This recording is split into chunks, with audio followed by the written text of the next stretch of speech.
Usefulness, perhaps a mental exercise would help. Suppose that you have, regarding usefulness, perhaps a mental exercise would help. Suppose that you have a TPM-enabled system, and all of a sudden you realize that you have to change one of the secret keys, or perhaps all of them. Ask yourself, how would you do it? Where do you start? How do you introduce those keys in there? Even if you know what keys you have to introduce. At this point, I'm not aware of any mechanisms to do that. In fact, the only mechanism that I know of is R&R, return and refresh.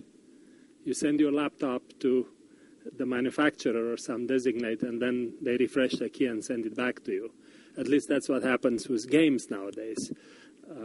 You have to send your box somewhere else to replace your key. So in some sense, this kind of attestation, at least from that point of view, is equally useful and possibly even more useful, because you can implement a software attestation, trusted path, and then you can manage your keys if the need arises.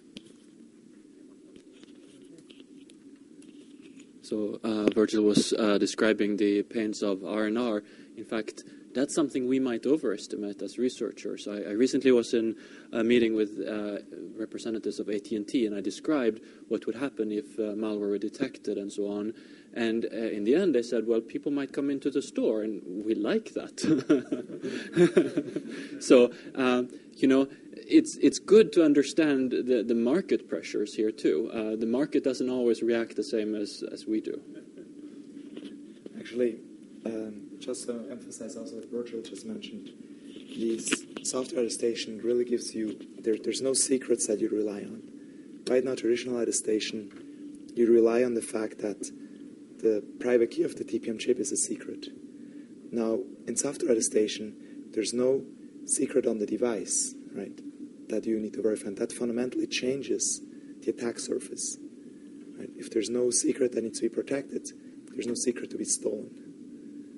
And so it really fundamentally changes the way you can establish trust in these systems. And so what Virgil was talking about is, if you want to update the key on your TPM chip, you could use the software attestation to establish a root of trust on your system that doesn't rely on any secrets, and then update. I have more inflammatory comments against cryptography. And one of them is that the problem with cryptography is that it relies on computer security.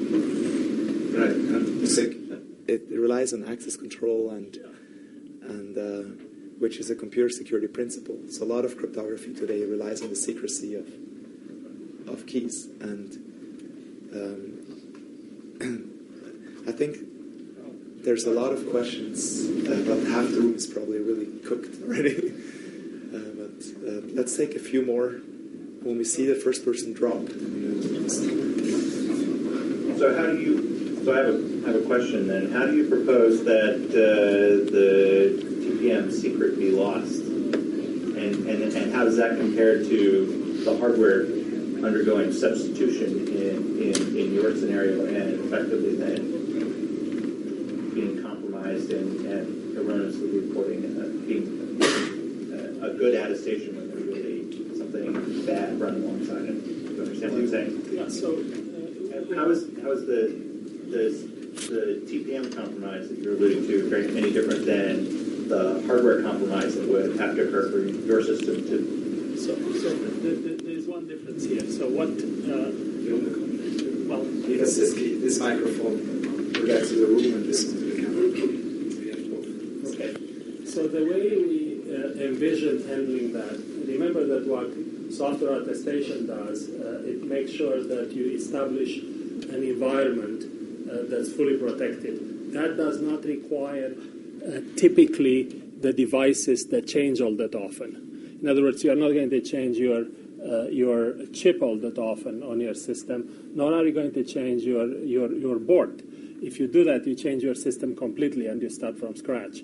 But device changes, enhancements to the system do not really affect this at all. As a matter of fact, you can probably use software attestation to build this environment and actually verify the new devices that are placed in your system. Well, if you change your processor and if you change your board, then you have a different system. It's not an upgrade anymore, right? As far as software attestation is concerned. But actually, let me also add to this. So the question, as I understand, is if you admit that hardware has flaws, meaning that you could extract the private key, then how can you make sure that the other hardware that software attestation relies on is secure? I'm asking you how I got those flaws. How I got that private key. Did I get that private key by through a timing machine, or did I get it from remote access to the machine? For example, you could have gotten it through a timing attack, through a piece of malware that ran on it that through a timing attack was able to extract it. Or you could have malware. A lot of secrets are just in the operating system. And if you have a rootkit that infects your system, it may be able to extract. Yeah, but the TPM secrets aren't in the operating system. Right, but through for example, a timing-based attack, by having the TPM perform a lot of operations, you may be able to extract the private key, like David Bromley's SSL-based attack. And so if you need to refresh your keys, the question is how do you do that if you have malware in your system? And again, software attestation is a technique that gives you an initial place to stand on, to then start upgrading secrets, start upgrading software, start installing patches in a verifiable manner. It just seems like it might be more worthwhile to build a TPM that doesn't have these kinds of problems than to play what's going to be a mutating, evolving game with different hardware configurations and the sort of the Byzantine number of configurations you're going to end up with having to figure out. Yeah, that might be a good idea, George, but I'm not aware of any piece of cryptography by anybody who doesn't need key changes. Well, but the TPM has infrastructure that will allow you to, if you build a good one that can keep a secret, then you know how to give it new secrets.